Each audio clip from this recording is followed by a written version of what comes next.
ಬ್ರಹ್ಮನಿಂದ ಅಜೇಯನೆಂದು ವರ ಪಡೆದ ಏ ದಶಕಂಠನನ್ನು ಆ ರಾಮ ಲಕ್ಷ್ಮಣರು ಕೊಲ್ಲುವರೇ?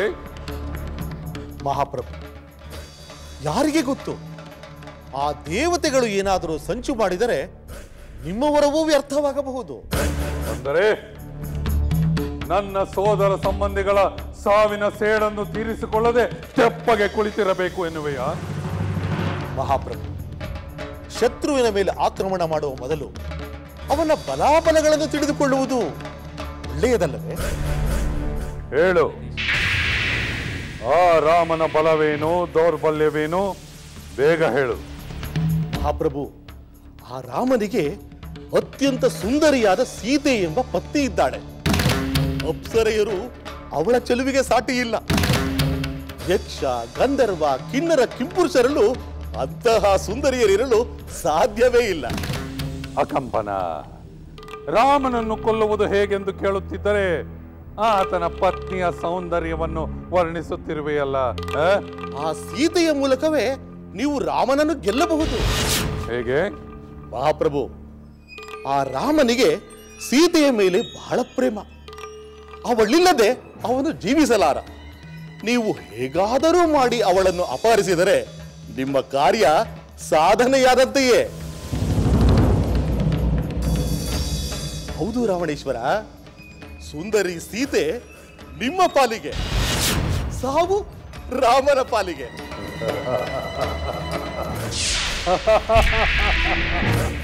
ಭಲೆ ಭಲೆ ಕಂಪನ, ನಿನ್ನ ಬುದ್ಧಿಶಕ್ತಿಗೆ ಮೆಚ್ಚಿದೆ. ನೀನು ಮಹಾಚತುರ. ಏನಂದೆ? ಸೀತೆ ಇಲ್ಲದೆ ರಾಮನಿಲ್ಲ. ಸೀತೆ ನನ್ನವಳಾದರೆ ರಾಮನಿಗೆ ಸಾವು.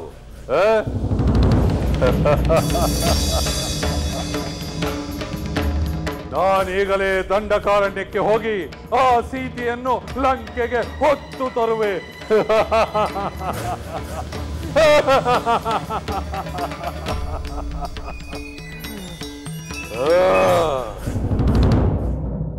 ಗಣಾನಾನ್ತ್ವ ಗಣಪತಿಗಂ ಹವಾಮಹೇ ಕವಿಂ ಕವೀನಾಂ ಉಪವಸ್ತ್ರವಸ್ತವಂ ಜ್ಯೇಷ್ಠರಾಜಂ ಬ್ರಹ್ಮಣಾಂ ಬ್ರಹ್ಮಣಸ್ಪತ ಆನಶೃಣ್ವನ್ನೋತಿಭಿಸ್ಸೀದಸಾದನಂ ಯೋಪಾಂ ಪುಷ್ಪಂ ವೇದ ಪುಷ್ಪವಾನ್ ಪ್ರಜಾವಾನ್ ಪಶುಮಾನ್ ಭವತಿ ಚಂದ್ರಮಾವಾ ಅಪಾಂ ಪುಷ್ಪಂ ಪುಷ್ಪವಾನ್ ಪ್ರಜಾವಾನ್ ಪಶುವಾನ್ ಭವತಿ ಏವಂ ವೇದ ಯೋಪಮಾಯತನಂ ವೇದ ಮುನೀಂದ್ರ ಆಯತನವಾನ್ ಭವತಿ. ನಮೋ ನಮಃ.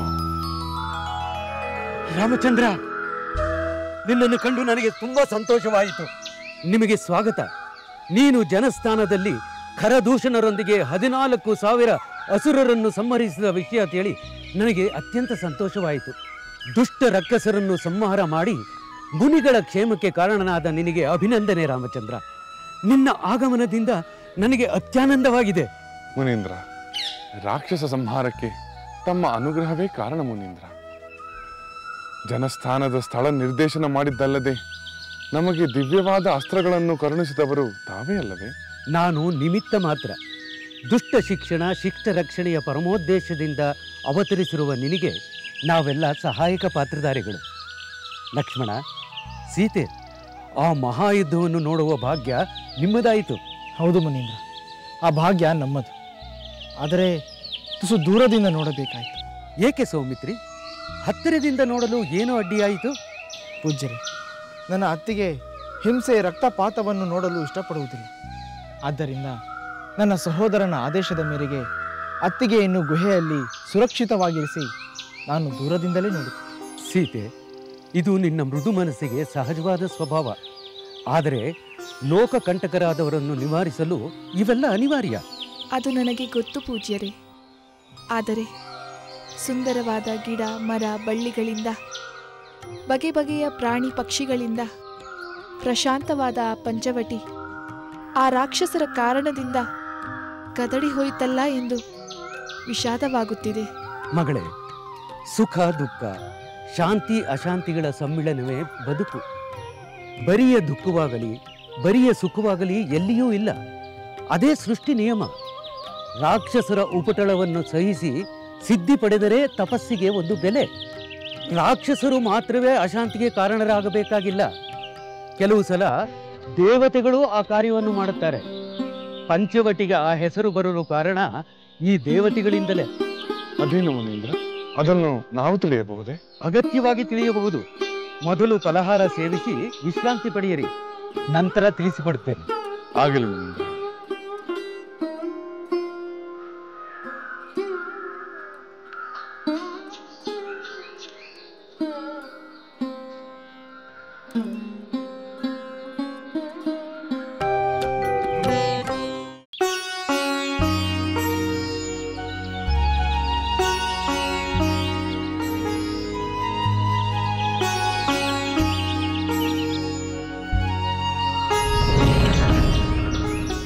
ಮಾರೀಚ, ಕ್ಷೇಮವೇ?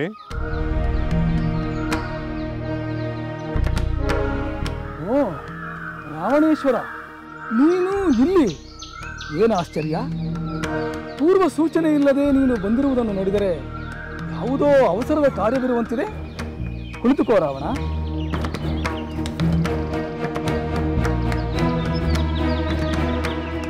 ಹೌದು ಮಾರೀಚ, ಮಹತ್ತರವಾದ ಅವಸರದ ಕಾರ್ಯವೇ. ಯಾವ ಕಾರ್ಯ? ರಾಕ್ಷಸ ಕುಲದ ವಿನಾಶಕ್ಕೆ ಪ್ರತೀಕಾರ ತೀರಿಸಿಕೊಳ್ಳುವ ಮಹತ್ತರ ಕಾರ್ಯ. ರಾಕ್ಷಸ ಕುಲದ ವಿನಾಶವೇ? ಅಂದರೆ? ಹೌದು, ನಮ್ಮ ಸೋದರ ಸಂಬಂಧಿಗಳಾದ ಖರದೂಷಣರು ಮತ್ತು ನಮ್ಮ ರಾಕ್ಷಸ ವೀರರು 14,000 ಜನ ಹತರಾಗಿದ್ದಾರೆ. ಅದು ಹೇಗಾಯಿತು? ಅವರೆಲ್ಲರೂ ಹತರಾದರೆ ಅಂತಹ ಉದ್ದಟತನ ಮೆರೆದವರಾರು? ದಶರಥನ ಪುತ್ರ ರಾಮ. ಅವನು ನಾವೆಲ್ಲ ತಲೆ ತಗ್ಗಿಸುವಂತೆ ಎಲ್ಲರನ್ನೂ ಹತ ಮಾಡಿದ್ದಾನೆ. ಆ ರಾಮನೇ ಅವನಿಗೀಗ ಅಷ್ಟೊಂದು ಬಲಶಾಲಿಯಾಗಿದ್ದಾನೆಯೇ? ಅದೇ ನನಗೆ ಅಚ್ಚರಿಯುಂಟು ಮಾಡಿರುವುದು ಮಾರೀಚ. ಇದೆಲ್ಲಾದರೂ ಆ ದೇವತೆಗಳ ಕುತಂತ್ರವೇ ಎಂದು. ನೀನೀಗ ಏನು ಮಾಡಬೇಕೆಂದಿರುವೆ ರಾವಣೇಶ್ವರ? ನಾನೀಗ ಆ ರಾಮನ ಪತ್ನಿಯನ್ನು ಅಪಹರಿಸಬೇಕೆಂದಿದ್ದೇನೆ. ಇದಕ್ಕೆ ನೀನು ನನಗೆ ನೆರವಾಗಬೇಕು ಮಾರೀಚ. ಇದೇನು ರಾವಣ, ನೀನು ಯುದ್ಧ ಮಾಡಬೇಕಾಗಿರುವುದು ಆ ರಾಮನ ಮೇಲೆ. ಅದನ್ನು ಬಿಟ್ಟು ಅವನ ಪತ್ನಿ ಸೀತೆಯನ್ನು ಅಪಹರಿಸುವುದು ಸರಿಯಲ್ಲ. ಮಾರೀಚ, ನೇರ ಯುದ್ಧದಲ್ಲಿ ಫಲಿತಾಂಶ ಸಂದಿಗ್ಧವಾಗಿದೆ. ಆ ರಾಮನ ಪ್ರಾಣಪ್ರಿಯಾದ ಸೀತೆಯನ್ನು ಅಪಹರಿಸಿದರೆ ಆ ರಾಮನು ಅರ್ಧ ಸತ್ತಂತೆ. ಆಮೇಲೆ ಅವನನ್ನು ಧ್ವಂಸ ಮಾಡುವುದು ಬಹು ಸುಲಭ. ರಾವಣೇಶ್ವರ, ಈ ದುಷ್ಟ ಉಪಾಯವನ್ನು ನಿನಗೆ ಹೇಳಿಕೊಟ್ಟವರ? ನಿಜವಾಗಲೂ ಈ ಉಪಾಯವನ್ನು ಹೇಳಿಕೊಟ್ಟವನು ನಿನಗೆ ಅಪಕಾರವನ್ನೇ ಮಾಡಿದ್ದಾನೆ. ಆ ರಾಮನ ಬಲದ ಪರಿಚಯ ನನಗಿದೆ. ಅವನ ಪತ್ನಿಯನ್ನು ಅಪಹರಿಸಿದರೆ ಅವನು ಇಡೀ ರಾಕ್ಷಸ ಕುಲವನ್ನೇ ಸಂಹಾರ ಮಾಡುವುದು ಖಂಡಿತ. ಬೇಡ ರಾವಣ, ಇಂಥ ಆಲೋಚನೆ ಸೂಕ್ತವಲ್ಲ. ಅಂದರೆ ಮಾರೀಚ, ಸೀತೆಯನ್ನು ಅಪಹರಿಸುವುದು ಬೇಡವೆಂದು ಹೇಳುತ್ತಿರುವೆಯಾ? ಹೌದು ರಾವಣೇಶ್ವರ, ಆ ರಾಮನು ಸಾಮಾನ್ಯನಲ್ಲ. ಸೀತಾಪಹರಣದ ಮೂಲಕ ಆ ರಾಮನೆಂಬ ಸಿಂಹವನ್ನು ಕೆರಳಿಸಿ ಆಪತ್ತು ತಂದುಕೊಳ್ಳುವುದು ವಿವೇಕವಲ್ಲ. ಲಂಕೇಶ್ವರ, ವಾಸ್ತವವನ್ನು ಅರ್ಥ ಮಾಡಿಕೊಂಡು ಪ್ರಸನ್ನ ಮನಸ್ಸಿನಿಂದ ಲಂಕೆಗೆ ಹಿಂದಿರುಗು. ಇನ್ನಷ್ಟು ಕಾಲ ನಿನ್ನ ಸುಖ ವೈಭವಗಳನ್ನು ಅನುಭವಿಸು. ಆ ರಾಮನ ತಂಟೆ ನಮಗೆ ಬೇಡ. ನಿನ್ನ ಮಾತಿನಲ್ಲಿ ಅರ್ಥವಿರುವಂತಿದೆ ಮಾರೀಚ. ನಾನು ಲಂಕೆಗೆ ಹಿಂದಿರುಗುತ್ತೇನೆ. ನಿನಗೆ ಮಂಗಳವಾಗಲಿ.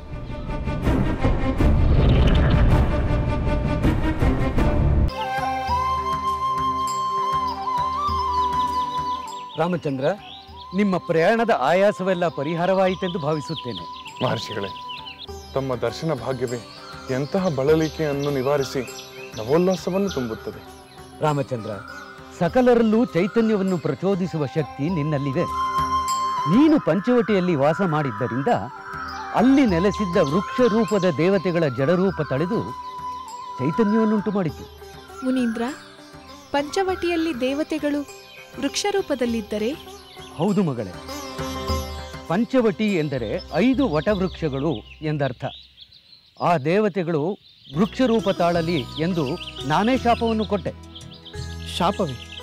ಪೂಜ್ಯರೇ, ನೀವು ಅವರಿಗೆ ಶಾಪ ಕೊಡಲು ಅವರು ಮಾಡಿದ ಅಪರಾಧವಾದರೂ ಏನು? ಇದೇ ಲಕ್ಷ್ಮಣ, ಅಪರಾಧವಿದೆ. ಒಮ್ಮೆ ನಾನು ಆ ಪ್ರದೇಶದಲ್ಲಿ ಸಂಚರಿಸುತ್ತಾ ಬರುತ್ತಿರುವಾಗ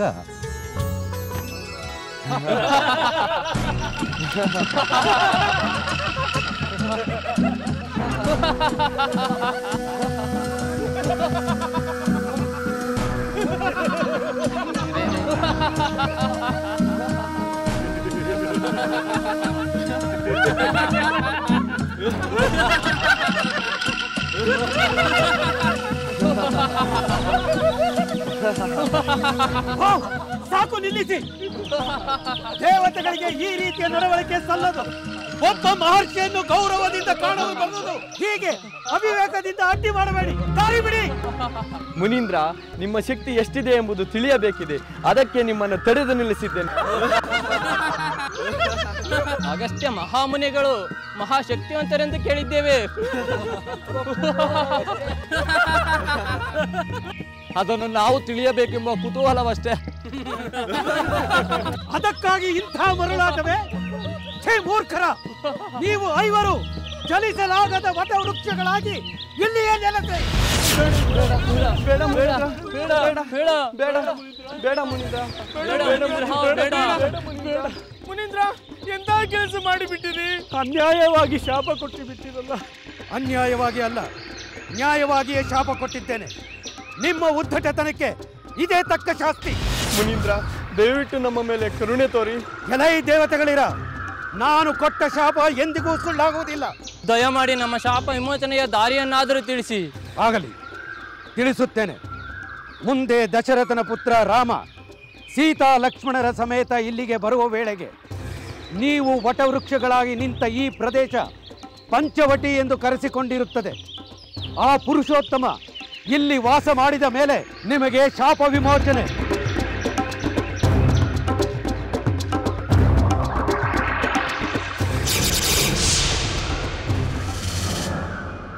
ಇದೇ ಆ ಕಥೆ ರಾಮಚಂದ್ರ. ನೀನು ಪಂಚವಟಿಯಲ್ಲಿ ನೆಲೆಸಿದ್ದರಿಂದ ಶಾಪ ವಿಮೋಚನೆಯಾಯಿತು. ದೇವಿ, ನೋಡಿದ್ದೆ, ಅಗಸ್ತ್ಯರು ನಮ್ಮನ್ನು ಪಂಚವಟಿಗೆ ಕಳಿಸಿ ನಮ್ಮಿಂದ ಲೋಕ ಕಲ್ಯಾಣದ ಕಾರ್ಯವನ್ನೇ ಮಾಡಿಸಿದರು.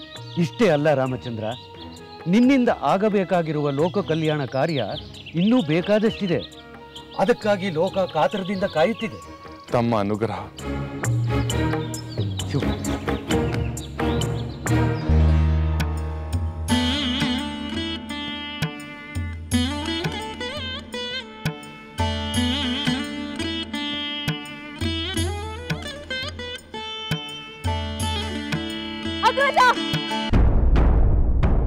ರಾವಣೇಶ್ವರ ಸಹೋದರ, ಈ ವೇದನೆಯನ್ನು ನಾನು ತಾಳಲಾರೆ.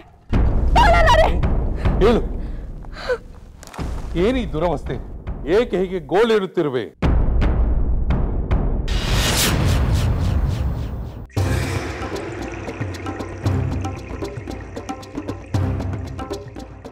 ನೋಡು ಅಗ್ರಜ, ನೋಡು ಈ ನಿನ್ನ ಪ್ರೀತಿಯ ಸಹೋದರಿಯ ಅವಸ್ಥೆಯನ್ನು ಕಣ್ತುಂಬ ನೋಡು. ಶೂರ್ಪಣಖಿ, ಏನಿದು? ಯಾವ ದುರಾತ್ಮ ನಿನ್ನನ್ನು ಈ ಸ್ಥಿತಿಗೆ ತಂದವನು? ಸಾಕು ಮಾಡು ಅಗ್ರಜ. ಜನಸ್ಥಾನದಲ್ಲಿ ನಡೆದ ದುರಂತಗಳ ಬಗ್ಗೆ ನಿನಗೆ ಅರಿವಿಲ್ಲವೆಂದರೆ ಮದುವೆಯಲ್ಲಿ ಮತ್ತನಾಗಿರುವೆಯಾ, ಅಥವಾ ಮಾನಿನಿರ ಸಂಘದಲ್ಲಿ ಮೈಮರೆತಿರುವೆಯಾ? ಅದೇನಾಯ್ತೆಂದು ಹೇಳು. ಎಂತಹ ರಾಜ ನೀನು? ಮನೆ ಬಾಗಿಲಿಗೆ ಬಂದಿರುವ ಆಪತ್ತಿನ ಭಯದ ಅರಿವಿಲ್ಲವೆಂದರೆ ಲಂಕೆಯ ಗತಿ ಏನಾಗಬೇಕು? ಆಪತ್ತು? ಭಯ? ಯಾವ ಭಯ? ಯಾರಿಂದ ಭಯ?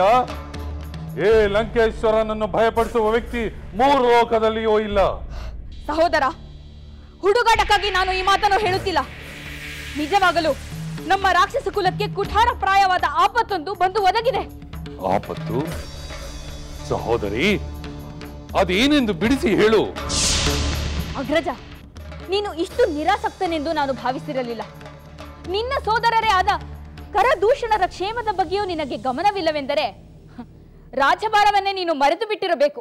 ಇಲ್ಲ ಸಹೋದರಿ, ಹಾಗೆ ತಿಳಿಯಬೇಡ. ಈಗ ನನ್ನಿಂದ ಏನಾಗಬೇಕು ಹೇಳು, ಕ್ಷಣಾರ್ಧದಲ್ಲಿ ಮಾಡುತ್ತೇನೆ. ಎಲ್ಲವನ್ನು ನನ್ನ ಬಾಯಿಂದಲೇ ಕೇಳಬೇಕೆ ಅಗ್ರಜ? ಗೂಢಾಚಾರ್ಯರ ಬೆಂಬಲವಿಲ್ಲದ ರಾಜನು ಸುಲಭವಾಗಿ ಶತ್ರುಗಳ ವಶವಾಗುತ್ತಾನೆ. ಆದ್ದರಿಂದಲೇ ಜನಸ್ಥಾನದಲ್ಲಿ ನಡೆದ ಯಾವ ದುರಂತಗಳು ನಿನ್ನ ಗಮನಕ್ಕೆ ಬಂದಿಲ್ಲ. ಶೂರ್ಪನಖಿ, ಈಗ ನಾನೇನು ಮಾಡಬೇಕು ಹೇಳು. ಹೇಳುತ್ತೇನೆ, ಆದರೆ ಮೊದಲು ಅಲ್ಲಿ ಏನಾಯಿತು ಎಂದು ಕೇಳು. ಅಲ್ಲಿ ಏನಾಯಿತೆಂದು ಮೊದಲೇ ಅಕಂಪನನಿಂದ ತಿಳಿಯಿತೆಂದರೆ ನನ್ನನ್ನು ನೋಡಲು ಏಕೆ ಬರಲಿಲ್ಲ ಎಂದು ಮತ್ತೆ ಹಾರಾಡುತ್ತಾಳೆ.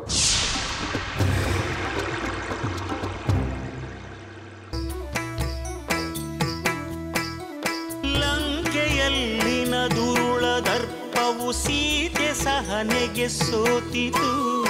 ಅಂಕೆ ಇರದ ಅಸುರ ಕುಲವು ರಾಮ ಬಾಣಕ್ಕೆ ಅಡಗಿತು. ದೂರವಿರಲಿ ಸನಿಹವಿರಲಿ ರಾಮ ಹೃದಯ ನಿವಾಸಿನಿ. ಯುಗವು ಯುಗವು ಸಾಗಲಿ ಅಕಳಂಕ ಪ್ರೇಮ ಪ್ರಬೋಧಿನಿ. ಅಮರ ಗಾಧೆ ಧರಣಿ ಜಾತೆ ಸಾಧ್ವೆ ಸೀತೆ ಸುಚರಿತೆ. ಸಹನ ಶಕ್ತಿ ಪತಿಯ ಭಕ್ತಿ ಲೋಕಮಾನ್ಯ ವಂದಿತೆ.